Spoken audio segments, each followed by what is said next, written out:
Good evening.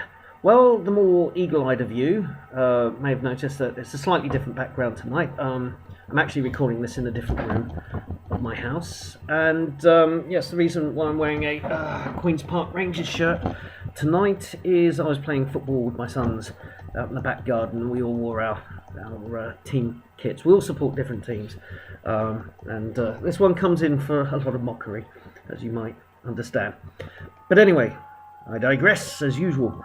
Tonight we're going to do episode 3 of my critique of the moon landing conspiracy theories, and we're going to be looking at the issue of the logistics of a conspiracy and just how difficult is it to fake a moon landing. Well, how many people worked on the Apollo project?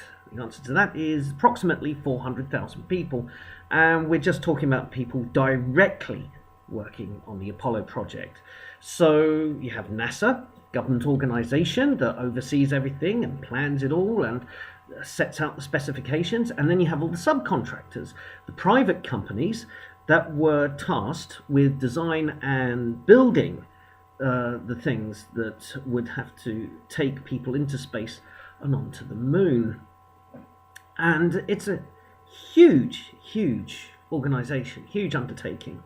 And are all 400,000 in on it? And some speculate, whenever you say to a conspiracy theorist, well, what about all those people in the United Kingdom working at Jodrell Bank tracking the Apollo spacecraft, or those in Parkes, Australia tracking, or the people working at radio telescopes in Spain, the Canary Islands, and latterly, Japan has taken an interest. They've sent a satellite around the moon, and they can confirm a lot of things that NASA discovered back in the 60s.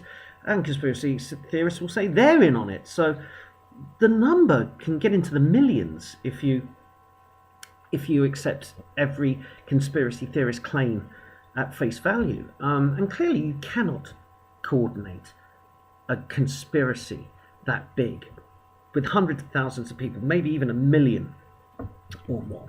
I think that's impossible. Somebody would have blabbed, somebody would have informed. So it's ludicrous that it's all 400,000 or more.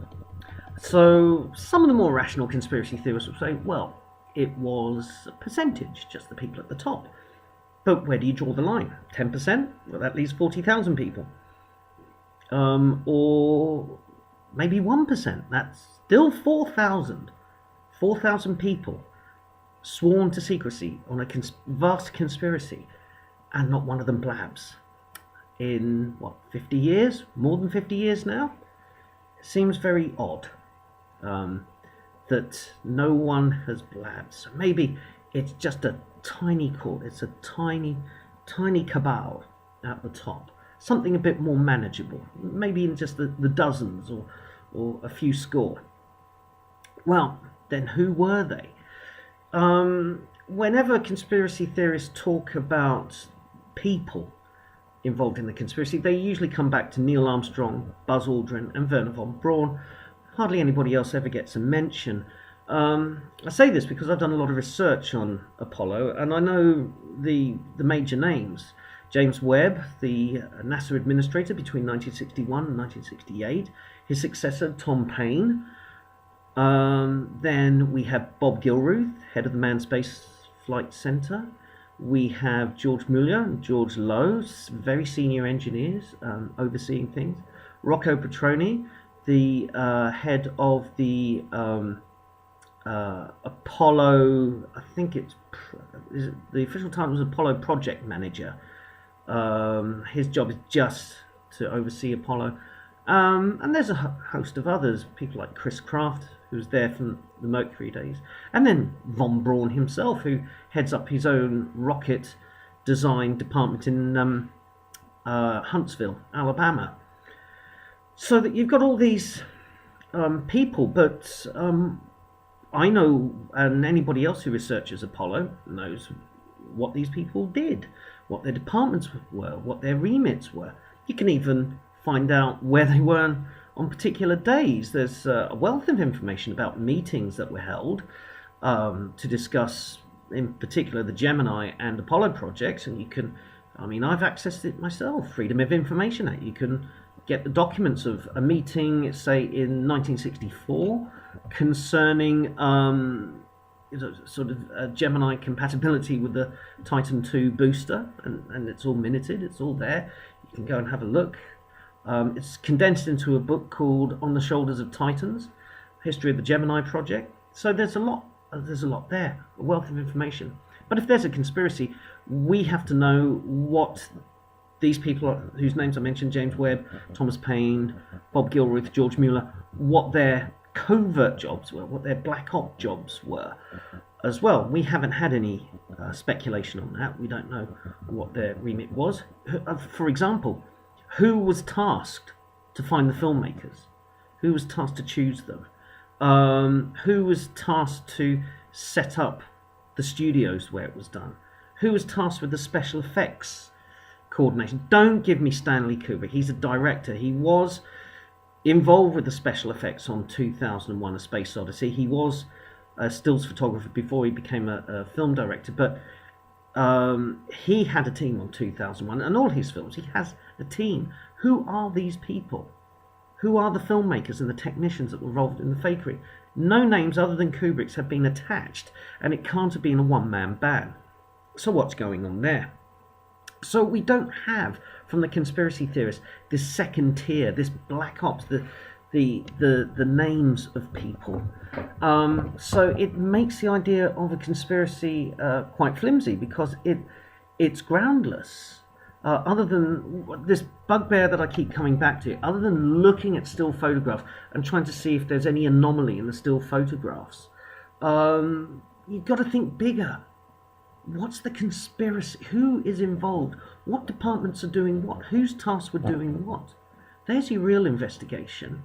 And why not spend time going and reading Andrew Chaikin's book, A Man on the Moon, or reading On the Shoulders of Titans, or going to the NASA archives and requesting freedom of information, requesting to look at documents and see if you can find any anomalies in the engineering reports, the minutes of the meetings.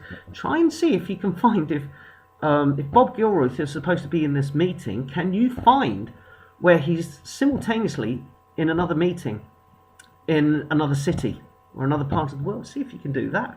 That would be cheeky. Go on, do some research. Be a proper historian, rather than just somebody in a basement looking at still photographs and thinking the dust looks a bit odd.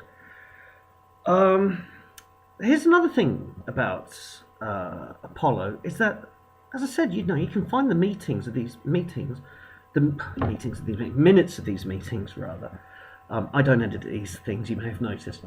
But there's a lot of film footage of things being tested, and you see all these engineers and this testing over and over and over again. These people clearly are experts and they know what they're doing in terms of aerospace engineering.